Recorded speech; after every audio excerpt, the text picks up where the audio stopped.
Alright, my name is Luis Marquez. I'm going to show you real quick how to buff a windshield. So I start out first by circling or marking your scratch. I prefer to mark it on the opposite side so I know exactly where I need to buff. Buffing compound. Get in here. You like to use a bigger bucket because the smaller buckets tend to fall over with your drill inside and spill. You always want to make sure that your buffing head is saturated. You don't want to buff with a dry head. You're going to leave a lot of fine scratches. Your compound is going to be milky, about the consistency of milk. Okay? It'll start to separate in there. Give it a quick turn, it'll mix it up again. You're ready to go. What you want to do when you buff, you envision the scratch almost like a valley. Your drill always clockwise. If you do it counterclockwise, it'll loosen from the chuck and fall off. You don't want that. Clockwise at all times. You're envisioning your scratch like a valley. As you go clockwise, it wipes down one side. It's important to hit it from other angles so it knocks down all sides of the wall. All right? I'm just going to give you a quick demonstration. Most scratches are fixable.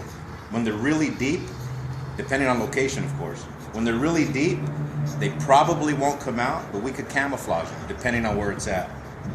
Rule of thumb, anything in the driver's view, I don't want distortion. In the black band, far passenger, up top, up, down, low, we could blend it in good enough to make the windshield sellable.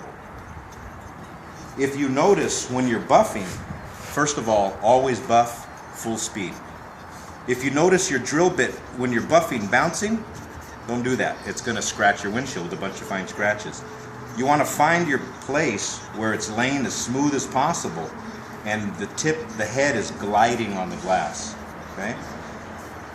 I know where I'm going to buff, so I can buff directly on that scratch, hitting it in different angles.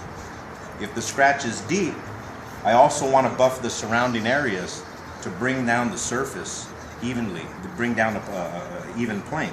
But I'll just show you real quick. All right, make sure I get compound. All right. Circular motion.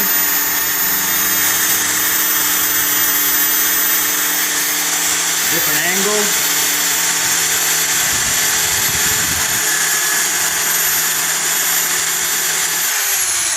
All right. The windshield starts hitting up from the friction. If your compound starts drying, dip your drill again. You got to keep it wet constantly. Because what happens is the compound dries, becomes a powder. The powder is abrasive to the glass. You're going to get fine scratches. All right, start over.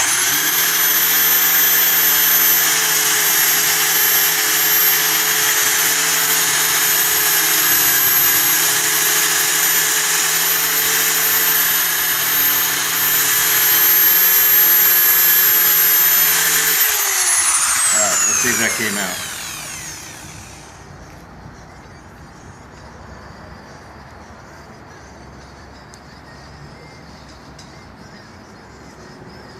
Done.